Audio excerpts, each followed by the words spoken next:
biasa kita bersyukur pagi hari ini ada keluarga kita, bukan tamu lagi, keluarga kita yang jauh dari Tanjung Redep beribadah dengan kita. Minggu kemarin juga beribadah di sini ya Pak ya, luar biasa.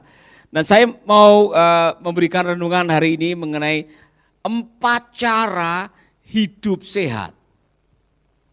4 cara hidup sehat versi Alkitab. Dan ini akan menolong kita bagaimana kita menjaga kesehatan kita, karena ternyata Alkitab juga memberikan banyak pedoman bagaimana kita hidup sehat. Mari kita akan baca Amsal 14 ayat 30. Amsal 14, 30 saudara-saudara. Di dalam Amsal pasal 14 ayat 30, saya bisa minta tolong ditayangkan, Amsal pasal yang ke-14 ayat yang ke-30 kita akan membaca bersama-sama. 1, 2, 3. Hati yang tenang menyegarkan tubuh, tetapi iri hati membusukkan tulang. Kalau tubuh Anda mau segar, yang dijaga apanya? Hati. Itulah sebabnya saudara-saudara, benar apa yang dikatakan oleh kitab Yeremia, benar juga apa yang dikatakan oleh kitab Mazmur, Amsal yang mengatakan bahwa lebih dari segalanya, jagalah hatimu dengan segala kewaspadaan. Above all else, guard your heart. Jaga hatimu dengan segala kewaspadaan, karena apa? Dari situlah memancar air kehidupan. Jadi kalau mau hidup sehat, mau hidup tenang, mau hidup berdampak, mau hidup dengan luar biasa, nomor 1 yang harus Anda jaga adalah kesehatan hati. Nah, saya katakan hati itu seperti wadah atau tempayan yang di dalamnya ada 3 barang istilahnya. Apa itu? Pikiran, kehendak, dan perasaan. Jadi pikiran, kehendak, dan perasaan itu tempatnya namanya hati. Makanya kadang-kadang di dalam Alkitab dipakai istilah pikiran, hati, jiwa, itu hampir sama. Nah saudara-saudara, apa yang harus kita lakukan supaya hidup kita atau hati kita tenang? Mari kita akan lihat beberapa hal.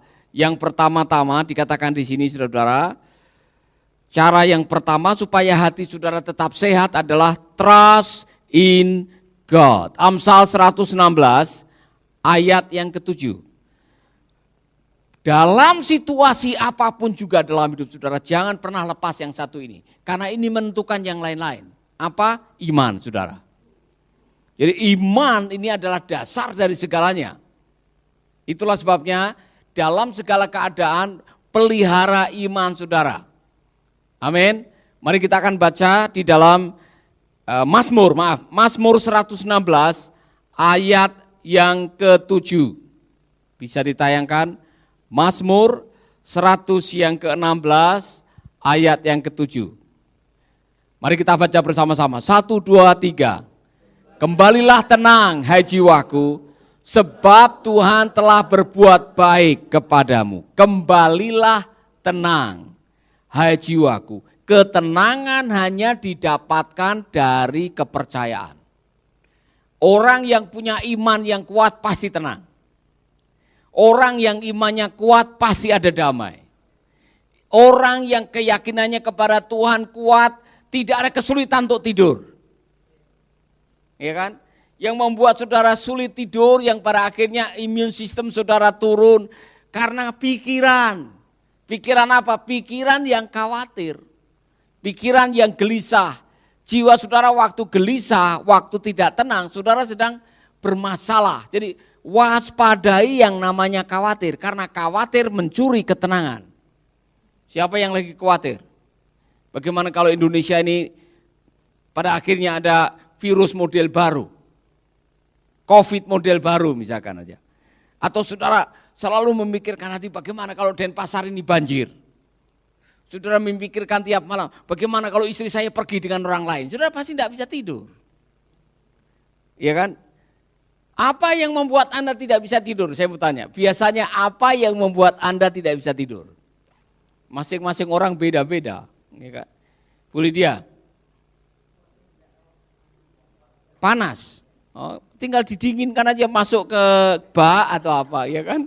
Atau mandi di bawah, ya kan?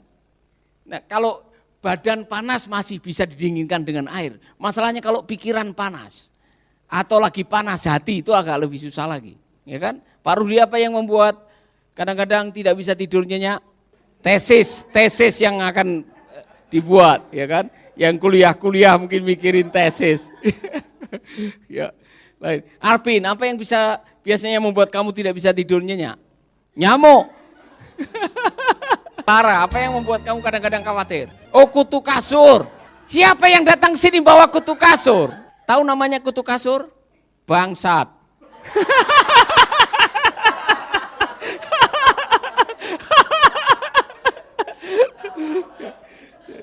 Nah, tugas saudara supaya hatimu tenang dan tidak gampang goyah adalah menenteramkan hati dengan apa? Percaya kepada Tuhan. Jadi saya mau mengatakan ini, kualitas imanmu menentukan kualitas ketenangan hidupmu. Kualitas ketenangan hidup menentukan kualitas kebahagiaan. Amin.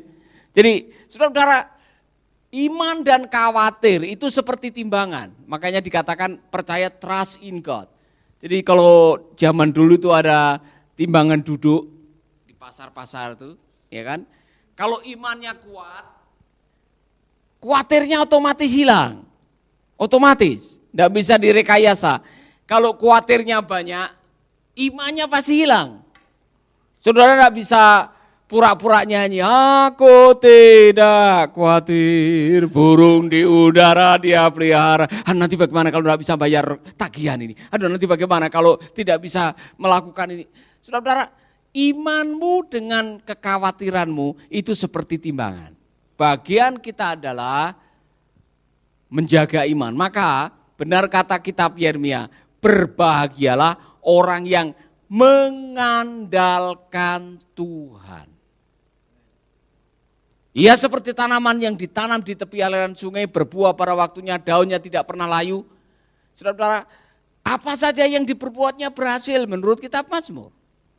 Jadi Anda tidak bisa merekayasa iman. Nah, persoalannya adalah bagaimana cara kasih vitamin iman saudara supaya tetap kuat. Saya mau tanya ini, bagaimana saudara kasih vitamin imanmu supaya imanmu tetap kuat? Karena iman saudara naik turun kadang-kadang, ya kan? Oh, hari Minggu pulang gereja saudara semangatnya bukan main. Haleluya, Tuhan baik. Hari Senin saudara dapat masalah. Langsung saudara merasa, aduh Tuhan meninggalkan saya, kenapa Tuhan izinkan saya menghadapi masalah, ya kan? Imanmu bisa naik turun, maka diberkatilah orang yang kesukaannya merenungkan firman Tuhan siang dan malam. Vitamin satu-satunya untuk iman saudara adalah baca firman, dengar firman. Tanya Pak Dr. Rudi, adakah vitamin untuk penguat iman Pak? Beli di apotek. Saudara pergi ke apotek, ada extra jos nih untuk fisik. Ada enggak extra jos untuk iman? Obat penguat iman, enggak ada. Anda yang harus berusaha sendiri mencari cara bagaimana menguatkan iman. Amin. Nah saudara-saudara, imanmu itu sangat penting. Kemarin saya membahas mengenai betapa pentingnya hidup di dalam mimpinya Tuhan. Salah satu keuntungannya adalah membawa iman kita dalam petualangan. Maka saudara-saudara, latihlah imanmu ibarat orang ingin badannya kuat, harus ikut fitness. Imanmu harus dibawa untuk fitness, ibarat otot harus selalu dilatih supaya tetap kuat. Nah, apa yang membuat imanmu kuat adalah tantangan. Tantangan itu jangan diremehkan karena tantangan itu menolong saudara memiliki iman yang kuat. Maka saya bilang apa yang dikatakan Pak John Maxwell itu benar. Satu-satunya penghalang burung terbang di udara itu halangannya udara atau angin. Tapi kalau tidak ada udara, burung tidak bisa terbang. Satu-satunya halangan speedboat melaju di atas air laut, penghalangnya air. Tapi kalau tidak ada air, speedboat tidak bisa berguna. Satu-satunya halangan untuk imanmu bisa terbang tinggi adalah kesulitan. Tapi kalau kesulitan tidak ada, iman saudara juga tidak akan berkembang. Siapa yang pernah main layang-layang? Apa hukumnya bermain layang-layang? Satu, angin harus kencang. Kedua, harus melawan angin. Baru layang-layang bisa terbang. Kalau misalkan angin bertiup ke barat, kemudian saudara lari ke barat, jangan harap layangan saudara bisa terbang. Jadi kalau angin ke barat, saudara harus ke timur. Demikian juga dengan pesawat terbang. Pesawat itu kalau tinggal landas berlawanan dengan angin itu lebih cepat naiknya. Sama dengan iman. Kalau iman saudara mau bertumbuh, bersiap-siaplah menghadapi tantangan dengan senyum. Selamat datang masalah. Amin. Katakan saudara-saudara, selamat datang masalah. Saudara harus punya cara pandang yang benar terhadap masalah. Selamat datang, welcome. Amin. Jangan takut dengan masalah, karena masalah itu fitness buat iman saudara. Amin. Jadi kalau saudara diizinkan Tuhan menghadapi tantangan demi tantangan, masalah demi masalah, bukan kebetulan. Saya katakan sekali lagi, Tuhan tidak pernah menyesal mengizinkan Anda menghadapi masalah. Karena masalah itu dipakai oleh Tuhan untuk membentuk iman saudara. Katakan amin. Sahabat, Anda baru saja mendengarkan program Making Life Better. Hubungi kami di 0811 3901 144 atau 0811 3901 140. Mari dukung pelayanan Making Life Better melalui rekening BCA 66 900 30525. Sekali lagi, 66 900 30525 atas nama Paulus Wiratno.